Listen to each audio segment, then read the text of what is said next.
మీ ఎలాంటి వ్యాపార ప్రకటనలకైనా వెంటనే మా ఛానల్ సంప్రదించండి. ప్రస్తుతం మనతో పాటు ప్రముఖ తంత్ర జ్యోతిష్యులు, జ్యోతిష రత్న, జ్యోతిష సామ్రాట్ చింతా రుక్మాన్ గదరావు గారు మనతో ఉన్నారు. గురువు గారితో మాట్లాడేద్దాం. నమస్కారం గురుగారు. మాతృదేవోభవ, పితృదేవోభవ, ఆచార్య దేవోభవ. ఓం నమో మాందేశ్వరాయ నమః. గురుగారు, 2025 డిసెంబర్ మాసం సంవత్సరం చివరిలోకి వచ్చేసాము. సో కన్యా రాశి వారి పరిస్థితి ఏ విధంగా ఉండబోతుంది? ఎటువంటి మంచి ఫలితాలు, అలాగే ఎటువంటి కాస్త ఇబ్బందికర పరిస్థితులు ఎదురయ్యే అవకాశాలు ఎక్కువగా కనిపిస్తున్నాయి అంటారు?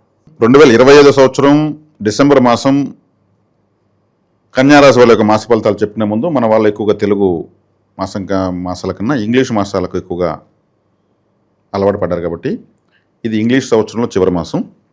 ఈ మాసం కన్యారాశి వాళ్ళకి ఎలా ఉంది అనేటువంటి చెప్పిన దాని ముందు ప్రతి నెల మనము ప్రతి రాశి గురించి ఒక ప్రత్యేకమైన విషయాన్ని మాట్లాడుకుంటున్నాం. అందులో భాగం కన్యారాశి కాలపురుషుడికి 6వ రాశి. కాలపురుషుడికి 6వ రాశి అంటే ఇది కన్యా అన్నారు. కన్యా అంటే ఏమి?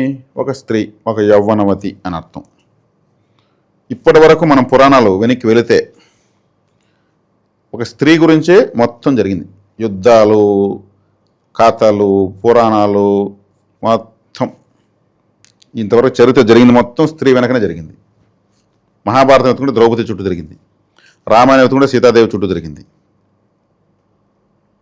ఇప్పుడు మోనాలిసా అని ఒక ఆమంటారు, ఒక స్త్రీనే. అంటే స్త్రీ చుట్టూ ప్రపంచం తిరుగుతూ ఉంది అని తెలియజేసినటువంటి రాశిదే. శత్రు రోగ రుణాలు ఈ స్థానం, శత్రు రోగ రుణస్థానం ఈ కన్యారాశి. ఈ స్త్రీ గురించే శత్రువులు, స్త్రీ గురించే రోగాలు, స్త్రీ గురించే రుణాలు. రోగం అంటే అనారోగ్యం కాదు, మానసికంగా పడే బాధ కూడా రోగమే. స్త్రీకారకుడైన శుక్రుడు ఇక్కడే నేర్చబడతాడు. ఎందుకంటే ఈ స్త్రీ చుట్టూనే అన్ని సంఘర్షణలు, ప్రపంచమంతా ఈ స్త్రీ చుట్టూనే పోతుంది కాబట్టి. ఇప్పుడు ఏ వస్తువును తయారు చేసి ఆ వస్తువు సరిగ్గా పోలేదనుకుంటే దానిపైన ఒక స్త్రీ బొమ్మ ప్రింట్ చేసి వదిలేస్తే చాలు, సరుకు చూడ పైన బొమ్మ చూసుకునేస్తారు. మేనమామను సూచించేటువంటి మేనమామ యొక్క స్థానం 6వ స్థానం. అప్పులు ముఖ్యంగా మనకెంత అప్పు ఉంది అని తెలియజేసేది ఇదే. అందుకే మ్యాథమెటిక్స్ కారకుడు బుధుడు ఈ రాశికి అధిపతి ఇక్కడే వచ్చేసి పొందుతాడు. కాబట్టి ఇక్కడ ఈ రాశి యొక్క ప్రభావము, మన అప్పు అంటే ఏది అప్పు? ఆర్థికంగా కాదు, ఈ జన్మలో మనం అనుభవించాల్సిన బాధ కూడా. అందుకే శత్రు రోగ రుణము అన్నారు. ఇది ఇక్కడ తెలియజేస్తుంది. మన అప్పులు మన శత్రువులే కదా, మన అప్పులు మన రోగాలే కదా. అంటే వ్యక్తుల రూపంలో ఉండేవాళ్ళు కదా శత్రువులు, అప్పుల రూపంలో ఉండేవి ఇంకా వాళ్ళకన్నా డేంజరు. వాళ్ళేమో నిద్రపోతారు, ఇది నిద్రపోదు. కాబట్టి ఈ 6వ స్థానం అనేది కన్య. ఇక్కడ వచ్చేకాడికి ఈ కన్యా రాశి వాళ్ళు చాలా సున్నితంగా ఉంటారు. ఈ రాశిలో చాలా పౌరుషంగా ఉంటారు. పరిపక్వతకు అపరిపక్వత మధ్యలో ఉన్నటువంటిదే కన్య. అంటే వివాహం కానటువంటిది, బాలిక కానటువంటిది, ఒక యవ్వనంలో ఉన్నటువంటిది. కాబట్టి యవ్వనంలో ఉన్న స్త్రీని చూస్తే ప్రపంచం అదే స్త్రీ అవతారము మహావిష్ణువు ఎత్తితే ఏమైంది? అమృతాన్ని దేవతలు గీయకుండా తన చూపులతో, సైకిల్తో వాళ్ళని మస్కా కొడుతూ ఈ పక్క పోయేసాడు. ఆ అవతారం ఎత్తకపోతే రాక్షసుల అమృత కలిసి ఈ పక్క వచ్చి ఉండదు. అంతటి శక్తివంతమైన రాశిది. అంటే మన ఈ జన్మలో మన కర్మ బ్యాలెన్స్ ఎంత, మన అప్పుల రూపంలో ఎంత, రోగాల రూపంలో ఎంత, ఎత్తుల రూపంలో ఎంత, ఫైనల్ బ్యాలెన్స్ షీట్ ఇది. కడుపులో నొప్పి ఉంటుంది వీళ్ళకు. కడుపుకు సంబంధించి ఏదో ఒక సమస్య ఉంటుంది.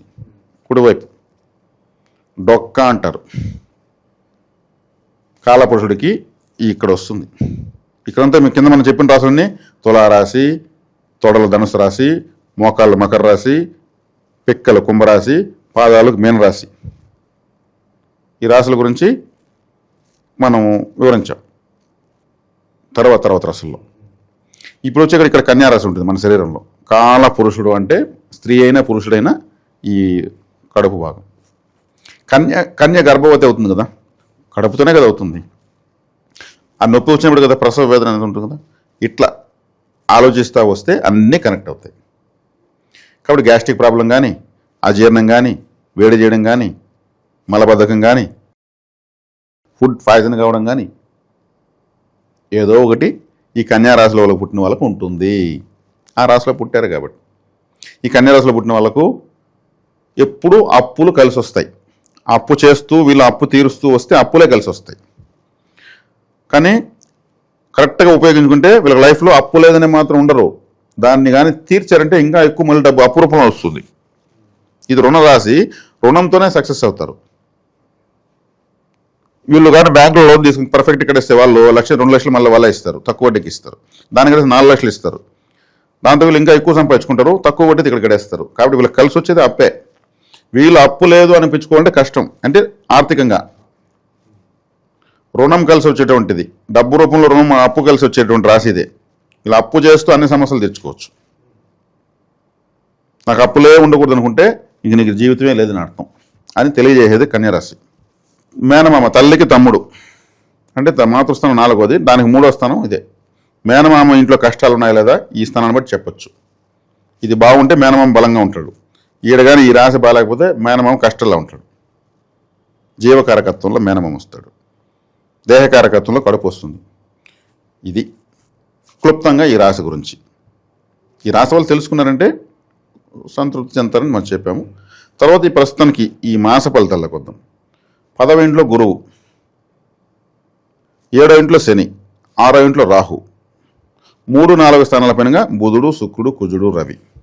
చివరిగా చెప్పాలంటే 60% అబో బాగున్నట్టే వీళ్ళకు.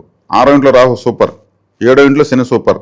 చాలామంది అనుకుంటారు శని మీ రాశిని చూసేస్తున్నాడు, అంతే కథ ఇంతే కథ అని. ఈ రాశికి అత్యంత శుభగ్రహం ఫస్ట్ శనేశ్వరుడే, బుధుడు శుక్రుడు కాదు.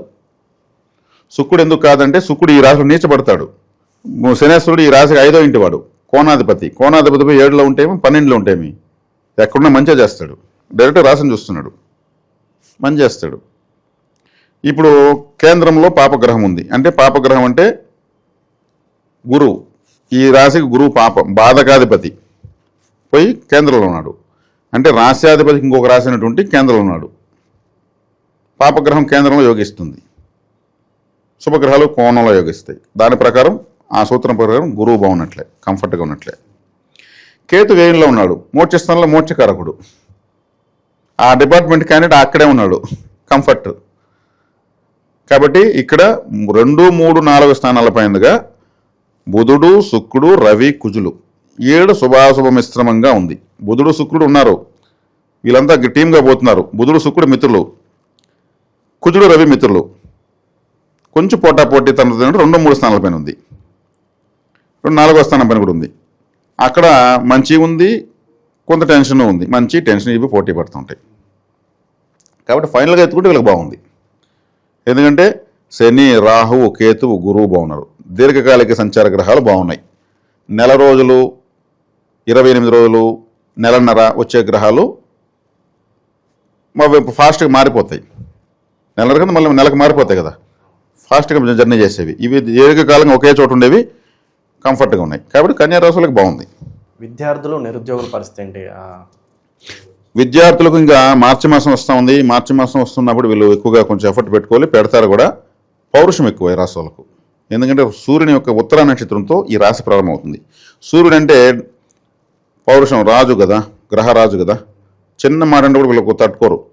నన్ను ఎట్లా అంటావు, నేను తప్పు చేయనప్పుడు నన్ను ఎట్లా అంటావు, నిలదీస్తారు. అట్ ది సేమ్ వీళ్ళు తప్పు చేసినా ఒప్పుకుంటారు. ఆ నిజాయితీ కూడా ఉంది వీళ్ళ దగ్గర. లేదంటే ఎక్కువ మాట్లాడితే వీళ్ళు శాపాలు పెడతారు, చూడంటారు, పెడతారు. ఎక్కువ శాపాలు పెట్టేవాళ్ళు ఎక్కువ వీళ్ళే.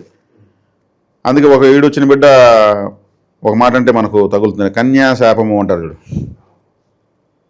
ఈ కొంతమంది అబ్బాయిలు ఈ పోయి డివైడర్లు కొట్టి బైకుల్లో పడిపోతుంటారు. వాళ్ళు ఎవరైనా ఒక నిజాయితీగా ఒక అమ్మాయిని ఎప్పుడైనా హట్ చేసి ఉంటారు. ఆ అమ్మాయి వీళ్ళకి ఏదైనా చూడు వారంలోకి వీడికి ఏమైనా జరుగుతుంది అనుకుంటుంది. ఆడదాని ఉసురు అంటూ ఉంటారు కదా. ఇవన్నీ వస్తాయి, జ్యోతిషాన్ని తెలియని కూడా వస్తాయి. కన్యా రాశి వాళ్ళను వీళ్ళు ఏదైనా పోయి టచ్ చేసి ఉంటారు. ఆ డివైడర్ కొట్టి ఆ పాప చెప్తుంది, నన్ను వారం ముందు ఆ ఎదవలు ఇలా అన్నారు, నేను అప్పుడే అనుకున్నాను, నాకు తెలుసు, నన్ను బాధ పెట్టినాడు ఎవడు కానీ ఇంతవరకు అంటారు. వాళ్ళు బాధ పెట్టినారు కాబట్టి అంటారు. ఎవడు పెట్టమన్నారు? వీళ్ళు రాసి తెలుసుకుని వెళ్ళిపోయిన అడిగేది అనుకున్నా, అమ్మాయి నేను రాసే కన్యా రాసి అయితే మేము సైడ్ కొట్టమని చెప్పింది కుందే లేదు కదా. కానీ ఎవరిని బాధ పెట్టకూడదు. కన్యా అంటే కన్యా రాశి ప్రభావం ఉంటుంది. కన్యాకుమారి, బాలా త్రిపుర సుందరి, వాసవి కన్యకా పరమేశ్వరి, వాళ్ళంతా కన్యారాశి యొక్క శక్తి ఉన్న దేవతలు వాళ్ళంతా. కుటుంబ వ్యవస్థకు వస్తే భార్యాభర్తల మధ్య సంబంధాలు కావచ్చు, ఓవరాల్గా ఫ్యామిలీ ఎన్విరాన్మెంట్ ఎలా ఉంటుంది ప్రస్తుత కాలంలో? వీళ్ళు స్ట్రిక్ట్గా ఉంటారని చెప్పాను మీకు, పౌరుషంగా ఉంటారని చెప్పాను. వీళ్ళకు పొగిడితే చాలు, నువ్వు నేను చెప్తే అది అంటే చాలు, వీళ్ళు అన్నీ చూసుకునేస్తారు. ఇవి కన్యారాశి ఉన్న అమ్మాయిని ఎవరిని పెళ్లి చేసుకోవాలనుకోండి, ఆ అమ్మాయి మొదటి ప్రిఫరెన్స్ ఇచ్చేస్తా ఉంటే నువ్వు తప్పు చేసినా కానీ సరే నేను చూసుకుంటా ఉండంటుంది.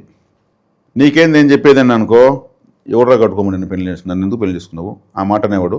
అప్పుడు అట్ట చూసుకుంటా ఇట్ట చూసుకుంటా అన్నావు, ఇప్పుడు వస్తే నీకేందని చెప్పేది అంటాను, నిలదీస్తుంది. ఆ డిస్టర్బెన్స్ ఎందుకు?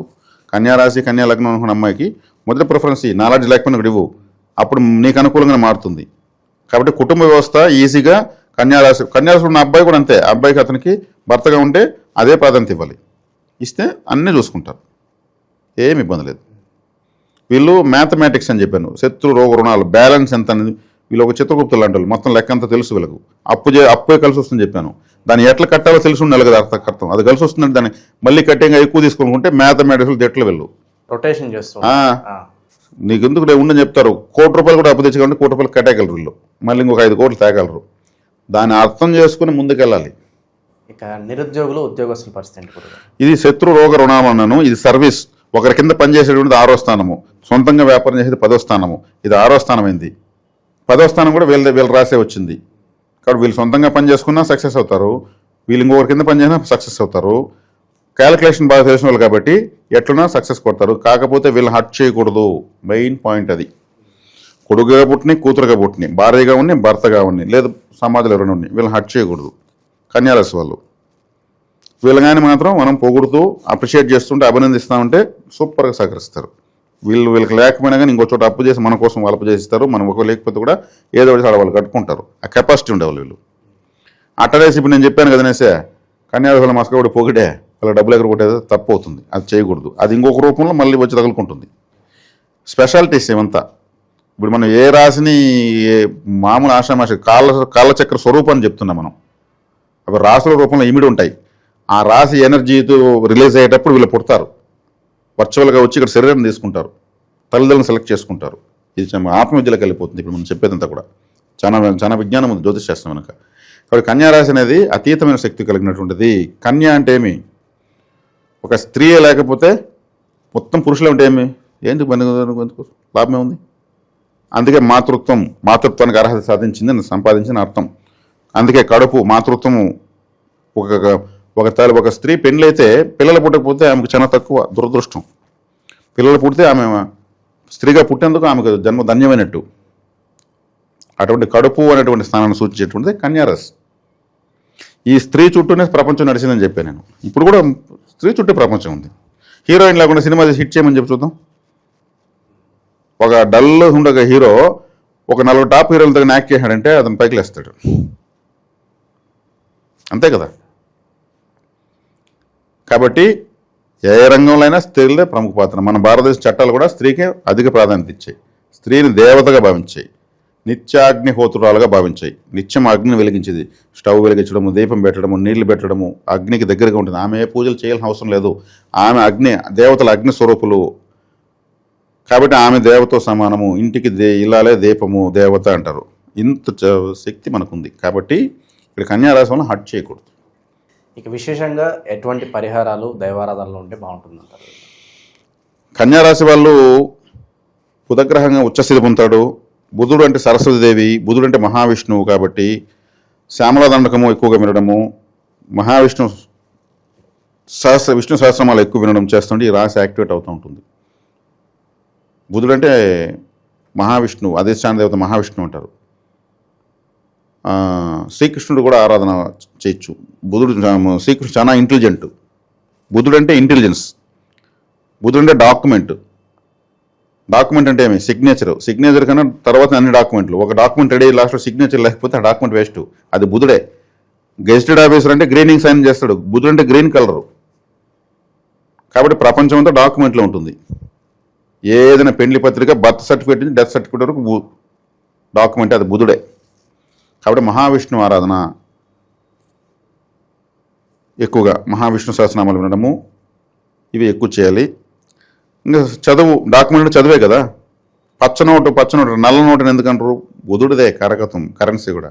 కాబట్టి చదువు అనేది కారకుడు కాబట్టి లెక్క పక్కకి అంతా కూడా చదివే కాబట్టి శ్యామలా దండకము, సరస్వతీదేవి ఆరాధన, నీల సరస్వతి మంత్రం చదవచ్చు. బాసరకు వెళ్ళి రావచ్చు. లేదంటే ఇంట్లోనే కూర్చొని 11 సార్లు నీల సరస్వతి మంత్రం కానీ శ్యామలా దండం కానీ చదవచ్చు. 60 సంవత్సరాలు పైబడినటువంటి స్త్రీలు, lady teachers, lady lecturers, lady judges, retired judges, నాట్యం నేర్పించేవాళ్ళు, సంగీతం నేర్పించేవాళ్ళు అంతా సరస్వతీదేవి శక్తి ఉండేవాళ్ళు 60 సంవత్సరాలు దాటిన వాళ్ళు. ఇప్పుడు పోయి కాన్వెంట్ చెప్పే వాళ్ళు పోతే వాళ్ళ సరస్వతీదేవి శక్తి ఉండదు. వాళ్ళు టైంపాస్ కోసం స్కూల్కి పోయి చెప్తుంటారు. వాళ్ళ దగ్గర ఆశీర్వాదం, ఒక స్వీట్ తినిపించి ఆశీర్వాదం తీసుకుంటే సరస్వతీదేవి సాక్షాత్ అనుగ్రహించిన బాసర పోవాల్సిన పని లేదు. ఇది దీనికి మించిన పరిహారం వీళ్ళకి లైఫ్ టైం ఇంకోట్లేదు. ఇంక గోచారాలు గీచాలంతా ఏం పని మనం టైంపాస్ కోసం చెప్పాలి. ఈ గోచారాలంతా చెప్దాం, విజ్ఞాన విద్ధం కోసం చెప్తున్నాను. గోచారం అనేది ఇప్పుడు పుడుతున్న వాళ్ళకు లైఫ్ ఎలా ఉంటుందని చెప్పేది. ఇప్పుడు ఆల్రెడీ పుట్టిపోయిన వాళ్ళకు వాళ్ళ భర్త చాటే పనిచేస్తుంది. కాబట్టి గోచారంతో మనం అంతా విజ్ఞానం ఇస్తున్నాం అనేసి నేను భావిస్తున్నాను. ఎవరన్నా వ్యక్తిగత జాతకం చూపించాలనుకుంటే చూపించినప్పుడు మేము కావాలంటే వాళ్ళకి ఏముంది సపరేట్గా ఎంతో ఉపయోగపడుతుంది చాలా మందికి. చాలా మాకు కూడా ఇలాగే మనము మాస ఫలితాలను ఇంత విపులంగా చెప్తున్నాం. వ్యక్తిగత జాతకం చేతికి వస్తే ఏమంటే పరిస్థితి, నా వరకైతే వాళ్ళు ఏటీఎం కార్డు పిన్ నెంబర్ నాకు ఇచ్చేసినట్టే. ఎంత బ్యాలెన్స్ ఉంది, మనం ఉందా లేదా, సరిపడా ఉందా అంత చూడడం జరుగుతుంది. ఇంకా ఎక్కువ విషయాలు విశ్లేషించి వాళ్ళకి చెప్పచ్చు. అది ఓవరాల్గా ఈ రాశి వాళ్ళ పరిస్థితి ఈ మాసం విశేషంగా ఎలా ఉండబోతుంది, భవిష్యత్తులో ఎలాంటి జాగ్రత్తలు తీసుకోవాలి, అద్భుతంగా వివరించారు. ధన్యవాదాలు. ధన్యవాదాలు.